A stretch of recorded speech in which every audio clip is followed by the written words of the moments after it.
Hey, welcome to the all-new Preston Open Show. I'm here with a guest, a special guest I always wanted. His name is Larry Canady. Larry, welcome to the show, first of all. Nice to see you again. Like I said, I always wanted you to be on my show because he's an R&B artist, and he has like 3 songs that are coming out in this new album, which is, what will be the title of the album when it comes out? Emotional Recovery. Oh, is that after sex or what?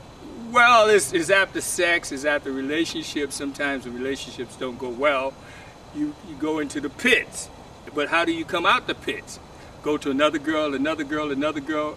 You go into pit after pit, but you want to Wait a minute, so the girls are a pit or like a... Well, it's not that the girls are a pit, it's just that maybe the relationships didn't work out. Okay, tell me about the song Wake Me, the Boom Boom Room.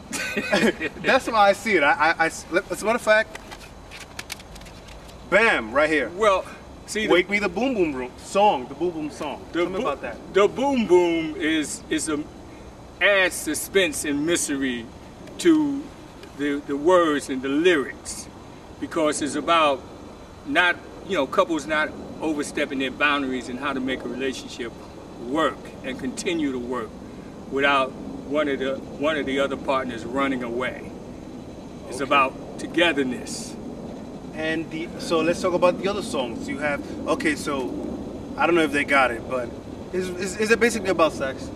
Yeah, it's all about sex. But is it with young girls or like older girls, or what kind of girls? Well, it's about all people, because people need to find a way to stay together, because in all relationships there's a breaking point. Because if you think about it, a lot of people get married and then they get divorced, but it's about keeping people together. So tell me about the other 2 songs, because it's a 3-song disc that you're promoting. What is the second song called? So Sexy. Again, okay. And I wrote this song, I came up with this idea when I was in the military many years ago. And when I had started the CD, I needed another song. So I said, wow, let me do this. And So Sexy is a party song. It's about when you walk into a disco, couples see one another and they want to get together, but how do you talk to them? How do you get them to be with you? So what is like how does the song start? What is the first lyric? If you remember. The first lyrics, now that's a good question. It's like, hey girl, you look good, you look so good, so sexy, so sexy, I like the way you shake it, ooh, I like it, ooh, I like it. That's the beginning. Okay, yes, that's the beginning. I guess that people will be enticed to hear that song. And last but not least, the last song. What is the title and what the song consists of? The last song, which let me just say right now, it's called Typical.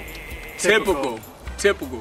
Now in life, there's many things that's typical, but recovering from a bad relationship, a person feels like they're all alone, and they start doing things that's not healthy for themselves, like maybe drinking, gambling, lusting for all other of the opposite sex, or crying in despair. And this song was written to let people know that even though you're going through these problems where you maybe can't sleep at night, everybody goes through them. But if you pass the time and let it go by, you realize that it's typical. So you don't have to, go crazy trying to get out of that mood, because that mood would eventually leave you. How did you start writing? I mean, what influenced you? What were your influences when you were growing up? Well, as a child, I had several uncles who had started out gospel singers, and then they broke into rock and roll, but they didn't get any hit records. But they used to take me on stage with them. As a kid, when I'm like 6 years old, and that was like my first introduction. Yes, introduction into the music business. But tell me do you have any celebrities or that were influenced you when you were growing up? Yeah. Because I could tell you what these songs sound like. Yeah, well, James Brown, Stevie Wonder, Al Green. Al Green, yeah, I love Al Green. It a whole reminds bunch me of those type Aretha of songs. Franklin. Those type of songs remind me like of Al Green type, like or like Marvin Gaye.